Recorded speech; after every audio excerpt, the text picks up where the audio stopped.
ಮಧ್ಯರಾತ್ರಿ ಪಾಕಿಸ್ತಾನಕ್ಕೆ ದುಸ್ವಪ್ನವಾಗಿ ಕಾಡಿದ್ದು ಭಾರತದ ಸುದರ್ಶನ ಚಕ್ರ.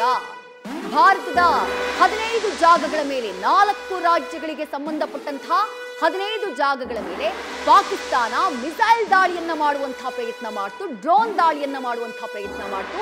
ಆದರೆ ಆ ಪ್ರಯತ್ನವನ್ನ ವಿಫಲ ಮಾಡಿದ್ದು ಭಾರತದ ಸುದರ್ಶನ ಚಕ್ರ ಅಂತಾನೆ ಕರೆಯುವಂತಹ S-400 air defence system. Awantipora, Srinagar, Jammu, Amritsar, Bathinda ಸೇರಿದಂತೆ ಒಟ್ಟು 15 ಜಾಗಗಳನ್ನ ಪಾಕಿಸ್ತಾನ ಟಾರ್ಗೆಟ್ ಮಾಡಿತ್ತು.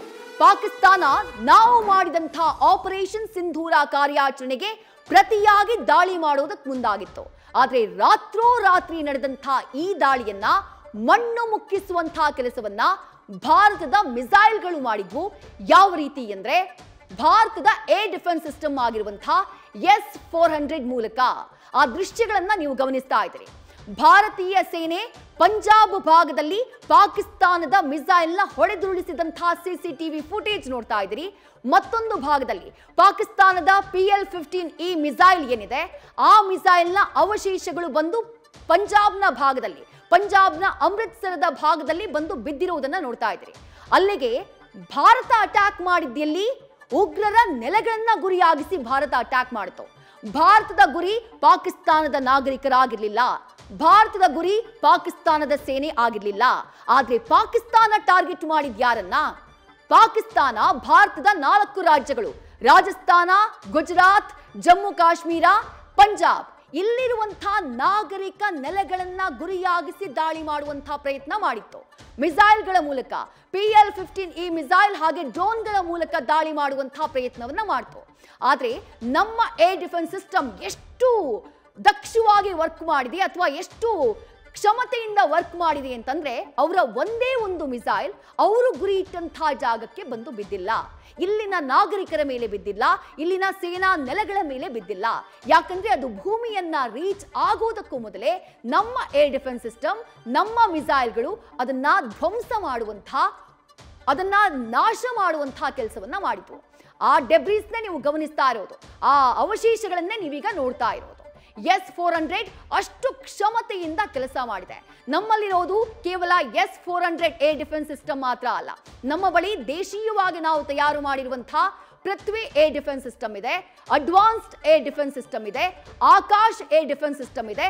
ಅದರ ಜೊತೆಗೆ S-400 ಏರ್ ಡಿಫೆನ್ಸ್ ಸಿಸ್ಟಮ್ ಶತ್ರುವಿನ ಯಾವುದೇ ಮಿಸೈಲ್ನ, ಯಾವುದೇ ಡ್ರೋನ್ನ 400 ಕಿಲೋಮೀಟರ್ ಅಂತರದಲ್ಲೇ ಅದನ್ನ ಪತ್ತೆ ಹಚ್ಚಿ, ಅದನ್ನ ಟ್ರ್ಯಾಕ್ ಮಾಡಿ ಹೊಡೆದುರುಳಿಸಬಲ್ಲ ಸಾಮರ್ಥ್ಯ ಇರುವಂತಹ ಏರ್ ಡಿಫೆನ್ಸ್ ಸಿಸ್ಟಮ್ ರಷ್ಯಾ ನಿರ್ಮಿತ S-400 air defence system.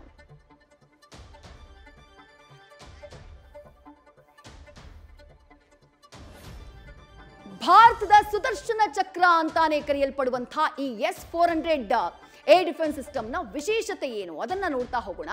Russia ನಿರ್ಮಿತ ಈ S-400 ಭಾರತಕ್ಕೆ ಬಂದ ಮೇಲೆ ಅದಕ್ಕೆ ಸುದರ್ಶನ ಅಂತ ನಾಮಕರಣ ಮಾಡಲಾಗುತ್ತೆ.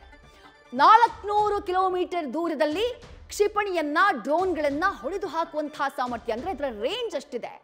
ಉಗ್ರರ ಮಿಸೈಲ್ 400 ಕಿಲೋಮೀಟರ್ ದೂರದಲ್ಲಿದ್ದು ಅದನ್ನ ಪತ್ತೆ ಮಾಡಿ ಹೊಡೆದುರುಳಿಸುವಂತಹ ಸಾಮರ್ಥ್ಯ S-400 ಏರ್ ಡಿಫೆನ್ಸ್ ಸಿಸ್ಟಮ್ಗಿದೆ. ಶತ್ರು ರಾಷ್ಟ್ರಗಳು ಕಳುಹಿಸುವಂತಹ ಕ್ಷಿಪಣಿಯನ್ನ ಪತ್ತೆ ಮಾಡಿ ಟ್ರ್ಯಾಕ್ ಮಾಡಿ ಹೊಡೆಯುವಂತಹ ಕೆಲಸವನ್ನ ಸುದರ್ಶನ್ ಏರ್ ಡಿಫೆನ್ಸ್ ಸಿಸ್ಟಮ್ ಮಾಡುತ್ತೆ.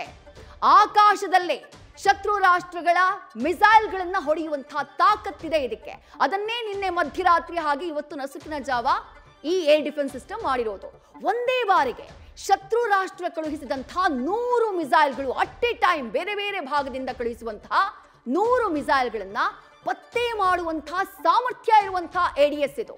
ಒಂದೇ ಬಾರಿಗೆ 36 ಶತ್ರು ರಾಷ್ಟ್ರದ ಮಿಸೈಲ್ಗಳನ್ನ ಹೊಡೆದುರುಳಿಸುವಂತಹ ಕೆಪಾಸಿಟಿ ಇದೆ. 600 ಕಿಲೋಮೀಟರ್ ದೂರದಲ್ಲೇ ಟ್ರ್ಯಾಕಿಂಗ್ ಮಾಡುತ್ತೆ, ಅಂದ್ರೆ ಬರ್ತಾ ಇದೆ ಅನ್ನೋದು ಇದಕ್ಕೆ ಗೊತ್ತಾಗುತ್ತೆ. 400 ಕಿಲೋಮೀಟರ್ನ ರೇಂಜ್ಗೆ ಆ ಮಿಸೈಲ್ ಬಂದಾಗ ಅದ್ರ ಮೇಲೆ ಅಟ್ಯಾಕ್ ಮಾಡಿಬಿಡುತ್ತೆ.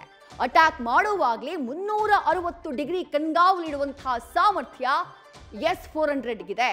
ಇದರ ಹಿಂದಿನ ವರ್ಷನ್ S-300ಗಿಂತ 2.5 ಪಟ್ಟು ಹೆಚ್ಚಿನ ವೇಗದ ಫೈರಿಂಗ್ ಮಾಡುವಂತಹ ಸಾಮರ್ಥ್ಯ ಈ ಸುದರ್ಶನ್ 400 ಏರ್ ಡಿಫೆನ್ಸ್ ಸಿಸ್ಟಮ್ಗೆ ಇದೆ.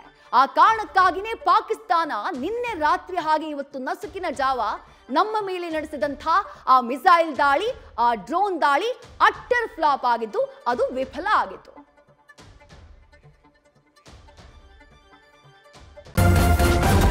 ನ್ಯೂಸ್ ಫಸ್ಟ್, ನಿರ್ಭೀತಿಯಿಂದ ನಿಮ್ಮ ಪರವಾಗಿ.